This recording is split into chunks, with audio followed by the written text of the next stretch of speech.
From a $30 billion empire to bankruptcy, this is the story of Kodak, the giant that refused to change. Welcome to Finance Code, where we break down money stories that shaped industries. Subscribe now, so you never miss the lessons that Wall Street doesn't teach. For the vast majority of the 20th century, the act of preserving a memory was synonymous with a single name, Kodak. The phrase, "a Kodak moment," wasn't a marketing slogan, it was a cultural instruction, a shared understanding that a moment was too precious to be lost to time. From birthdays and graduations to the quiet, everyday joys of family life, Kodak was the trusted custodian of our personal histories. It wasn't just a company, it was an integral part of the family album, the silent narrator of generations. This empire of memory began with one man's revolutionary vision.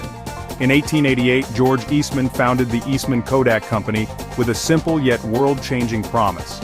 You press the button, we do the rest. Before Eastman, photography was a cumbersome, complex art form reserved for dedicated professionals with portable darkrooms.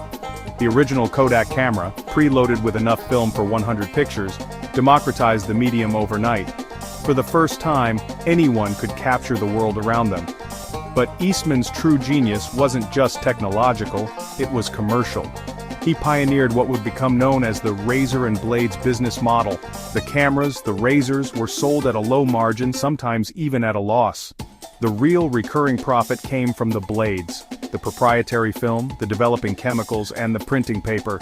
Every camera sold created a lifelong customer locked into the Kodak ecosystem. That iconic yellow box of film became a ubiquitous symbol of a brilliantly executed, vertically integrated monopoly that was the envy of the corporate world. For more than a century, this model worked to perfection. By the 1990s, Kodak's dominance was absolute. It wasn't just a market leader, it was the market itself, controlling a staggering 90% of film sales in the United States.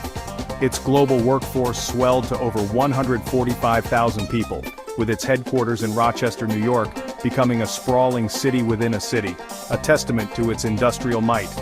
Kodak was a titan, a blue-chip stock that symbolized American innovation and manufacturing prowess.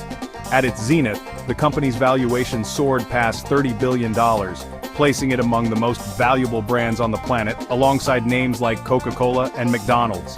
To investors, competitors, and the public alike, Kodak seemed invincible, a fortress of chemical photography built over 100 years. Its brand was built on trust, its profits on a seemingly endless consumer habit. From the outside, the fortress looked impenetrable.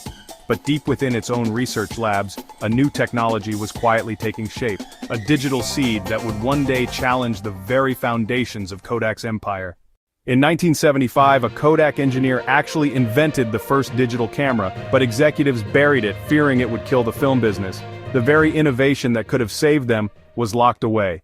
By the 2000s, Sony, Canon, and Nikon led the digital revolution. Then came the iPhone in 2007, putting a camera in everyone's pocket. Kodak's film sales collapsed. Its logo, once everywhere, began to fade. As the 21st century dawned, Kodak found itself in a desperate scramble for survival. The digital wave it had helped create was now threatening to drown it. The company initiated a series of pivots, but these were frantic, disjointed moves, not a cohesive strategy. They plunged into the consumer inkjet printer market, a space already saturated by giants like HP and Canon. Kodak's strategy was to undercut competitors on printer prices while profiting on expensive ink. Ironically, the same razor and blade model that made them rich with film.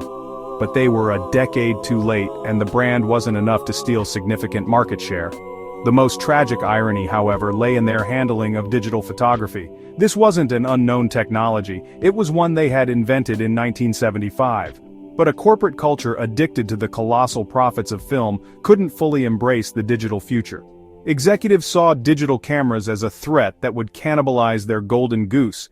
They treated it as a niche product, a supplement to film, not its successor. This internal conflict created a paralysis that allowed nimbler competitors like Sony, Canon, and Fujifilm to race ahead, defining the market Kodak had pioneered. The financial consequences were catastrophic. The numbers tell a brutal story. Revenue, which stood at $16 billion in 1996, began a precipitous fall, plummeting to just $6 billion by 2005. The company was hemorrhaging cash. The stock price, once a blue-chip stalwart, went into a death spiral, wiping out shareholder wealth. This wasn't just an abstract financial crisis, it was a human tragedy. As tens of thousands of loyal employees were laid off and historic manufacturing plants were shuttered, the factories in Rochester, New York, the heart of the Kodak empire, became silent monuments to a bygone era. Finally, the inevitable arrived. On January 19, 2012, the company that had defined the Kodak moment for a century filed for Chapter 11 bankruptcy protection. It was a stunning fall from grace, a formal admission that the iconic American giant had lost its way. Emerging from Chapter 11 bankruptcy in 2013, the Eastman Kodak Company was a ghost of its former self. The painful restructuring forced it to sell off its iconic consumer businesses, including the personal and document imaging divisions. Tens of thousands of jobs were gone. The new Kodak was a much smaller, leaner business-to-business entity, pivoting to focus on its core technological strengths in commercial printing, advanced materials and chemicals. A crucial part of its survival strategy hinged on monetizing its vast intellectual property.